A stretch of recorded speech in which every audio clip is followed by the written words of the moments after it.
Chapter 23. Restitution. The closet encounter happened on the 4th day after Dane returned. I forced myself out for my medical evaluation.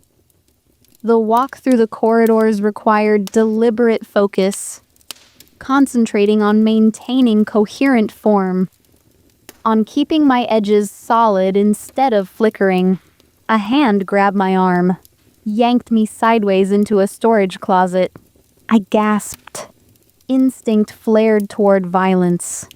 My channels surged with chaotic energy, ready to destroy whatever threatened me.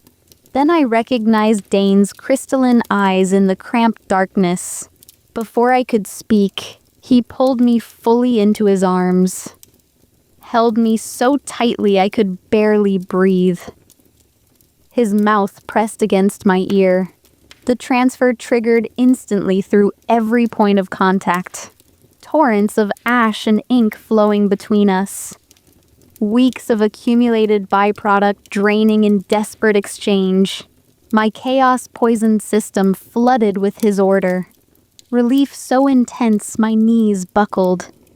Only his arms kept me upright. My ink drained into him. I felt his rigid control flexing to accommodate the chaos influx.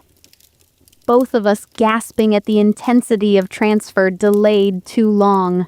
I never doubted you. Dane's whisper was fierce against my ear, his voice rough with something between anguish and fury. Not for a second, but I had to figure out what Seraphina's been doing. I'm not as politically adept as her, and I needed her to think she'd won. His arms tightened. I felt him shaking with more than just the transfer. I meant to tell you immediately when I returned, but this is the first time I've been able to get you alone. She has spies watching both of us constantly. Every corridor, every common room, every moment catalogued and reported.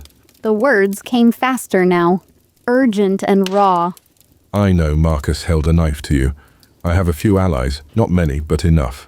They confirmed what happened in the archives. The staged embrace, the threats about your father. All of it. I felt his jaw clench against my temple. Marcus and Seraphina will shortly learn that while I'm not politically adept, I do have some skill. I've prepared a surprise for them over the last few days. He pulled back just enough to meet my eyes in the cramped darkness. What I saw there was cold, lethal intent wrapped in careful control. Be at the training field in half an hour. Upper balcony, eastern side, stay in shadow. Don't ask me what I'm planning. It must be a surprise or Seraphina will counter it, and I'm not entirely certain she doesn't have eyes even in this closet. His thumb traced the black marks on my jaw. Infinite, terrible gentleness. Trust me, just a little longer. I haven't forgotten Corvus, I haven't forgotten any of it. The transfer completed. Both of us steadier but trembling with residual sensation and the weight of what was coming. He kissed me once. Quick, fierce, promising. Then he checked the corridor before slipping out, leaving me with instructions and the taste of winter on my lips.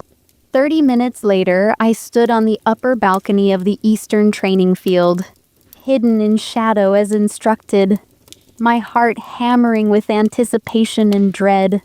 The field below was already gathering observers, students drawn by whispers of something significant, instructors appearing with expressions ranging from curious to concerned. Dane marched onto the training ground with ceremonial formality, his spine straight, his bearing radiating controlled fury that made nearby students instinctively step back. In his hand he carried a gauntlet, formal dueling challenge, rarely used in modern academy politics but never quite abolished from the old codes. He stopped in the center of the field, located Marcus Kellis among the gathering crowd, and threw the gauntlet at his feet with deliberate contempt. The leather struck stone with a sound that echoed across sudden, absolute silence. Marcus Kellis. Dane's voice carried with parade ground authority, cold and precise as surgical steel. I challenge you to formal duel for the crime of bearing steel against one of my binders in threat and coercion. The accusation landed like a bomb. Marcus went pale, then red, his eyes darting to where Seraphina stood frozen at the field's edge. He could not refuse. Public challenge witnessed by half the Academy, backed by formal codes that even legacy politics must acknowledge. His reputation as duelist was well known. Refusing would destroy him more thoroughly than losing. He bent slowly, picked up the gauntlet with hands that barely trembled, straightened with forced confidence. I accept your challenge, Instructor Ashforge. His voice tried for dismissive amusement and almost succeeded. As challenge party, I choose terms. To yield. The crowd murmured. Expected choice. Non-lethal. Marcus, clearly assuming his dueling reputation would carry him through with dignity intact. Dane's smile was terrible, cold and cruel and absolutely satisfied. He had anticipated this exact choice. As challenger, I choose weapons. He gestured. Another cleaver emerged from the equipment building carrying a wooden case lined in midnight velvet. Inside rested a pair of ceremonial dueling swords. Beautiful single-handed blades capable of both thrust and chop. Balanced for speed rather than power. Traditionally used in formal challenges, neither was culmination. Not heirloom blades imbued with generations of magic. Just exquisite craftsmanship and razor edges. Marcus's confidence visibly increased as he selected his blade, testing the weight with practiced flourishes that drew appreciative murmurs from students who had seen him win a dozen practice duels. He was known throughout the academy as a skilled duelist, had studied classical forms and modern adaptations, had reputation built on victories in exactly this kind of formal combat. Dane was known as a devastating battlefield combatant.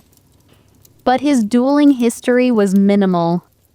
No recorded matches. No reputation in the formal circuits. Marcus settled into ready stance with the confidence of someone who believed skill would triumph over raw power. That technique beats brutality in controlled environment. The confidence lasted approximately 5 seconds after the match began. Dane did not fence. He annihilated every lesson learned at Sector 7. Every hour spent fighting for his life against monsters and crystallization. Every instinct honed by survival rather than sport translated into movement that made Marcus's classical training look like children playing with sticks. He advanced with relentless, brutal efficiency. Each strike precisely calculated not for points or style, but to hurt, to dominate, to break. Marcus retreated, his confidence crumbling, desperately parrying blows that came from angles dueling forms never anticipated. The crowd watched in stunned silence as Instructor Ashforge demonstrated exactly what a real combatant looked like when formal rules did not protect you. No channeling, no cleaving magic, just pure swordsmanship refined by years of choosing survival over death. It was terrifying in its effectiveness. Marcus's blade work grew increasingly desperate, his footwork deteriorating, his breathing ragged. Dane pressed forward with mechanical precision, each strike forcing Marcus back another step. Another inch of ground surrendered. The end came with brutal inevitability. Dane fainted high. Marcus committed to the parry. Dane's blade dropped low with serpent strike speed. The ceremonial sword severed Marcus's sword hand at the wrist. Clean cut. Cauterized instantly by the trace amounts of cleaving magic all cleavers imbue into any blade they hold. The hand hit the ground, still gripping its blade.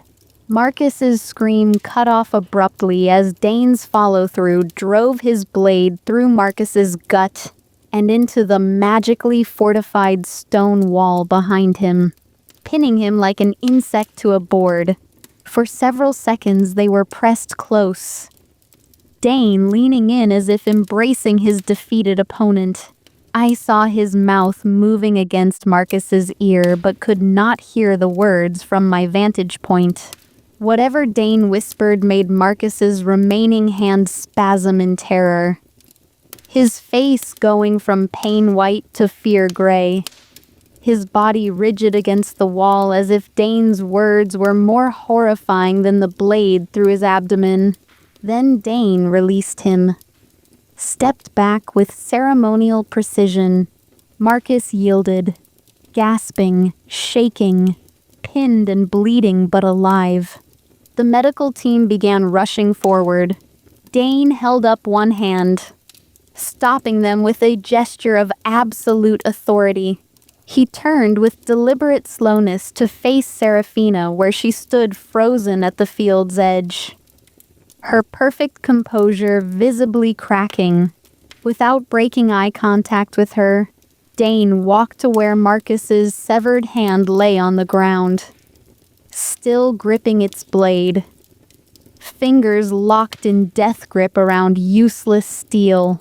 He kicked it with precise force. The hand skittered across the stone to land inches from Seraphina's feet, the fingers still twitching with residual nerve impulses. The hand rested there between them like an offering, like a threat, like a promise of what happens to anyone who touches what belongs to him. Only then did he gesture for the medical team to proceed. He walked off the field without looking back, without acknowledging the stunned silence, or the way every student was reassessing everything they thought they knew about the cold instructor, who just demonstrated that battlefield survival and formal dueling existed in completely different worlds. I watched from shadow as Seraphina stared down at the severed hand at her feet, understanding too late that she had been playing social warfare against someone who solved problems with violence when politics became inconvenient. The message was delivered, brutal and unmistakable. Dane Ashforge's binders were under his protection, and anyone who threatened them would learn exactly how thin the veneer of civilization became when you pushed a man who had already chosen to survive over dying beautifully.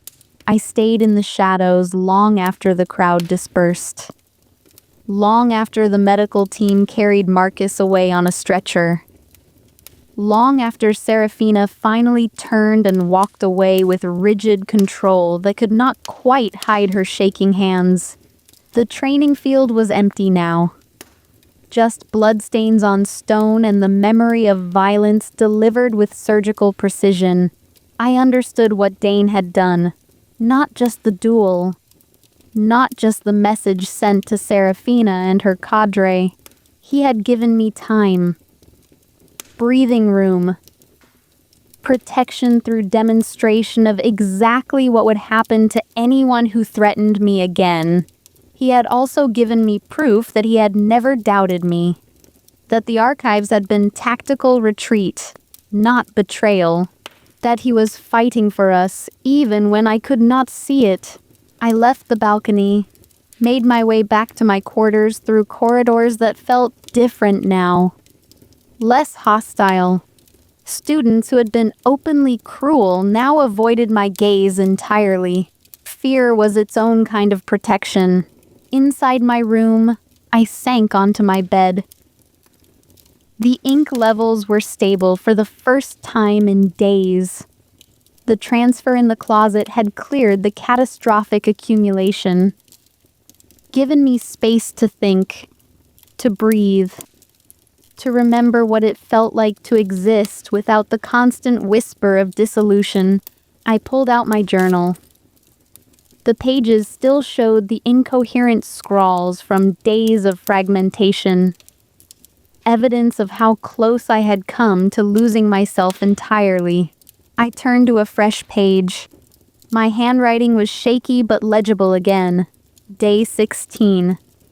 Dane never doubted me. He saw the ambush in the archives and made tactical retreat. He's been preparing his response while I thought I was abandoned. Today, he challenged Marcus to formal duel, severed his hand, drove a blade through his gut, left the hand at Seraphina's feet as a warning. The message is clear. Touch his binders and face consequences that make social warfare look like children's games. I am not alone. I was never alone. I just could not see it through the ink poisoning and my own fear.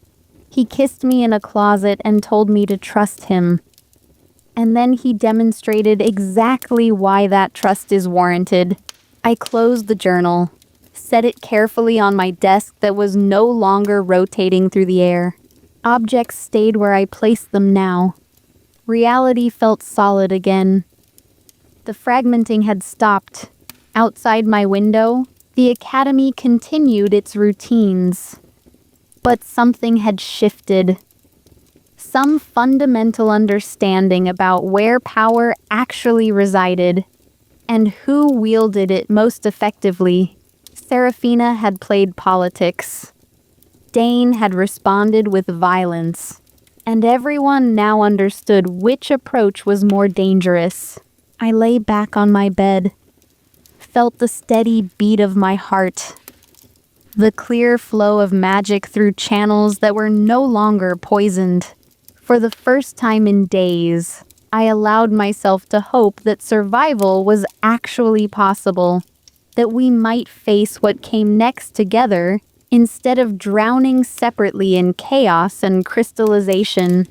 The sun set outside my window, painting the academy walls in shades of red and gold. Tomorrow would bring new challenges, new threats, new battles to fight.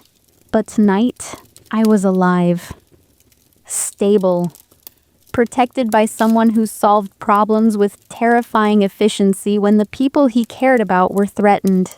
And that was enough.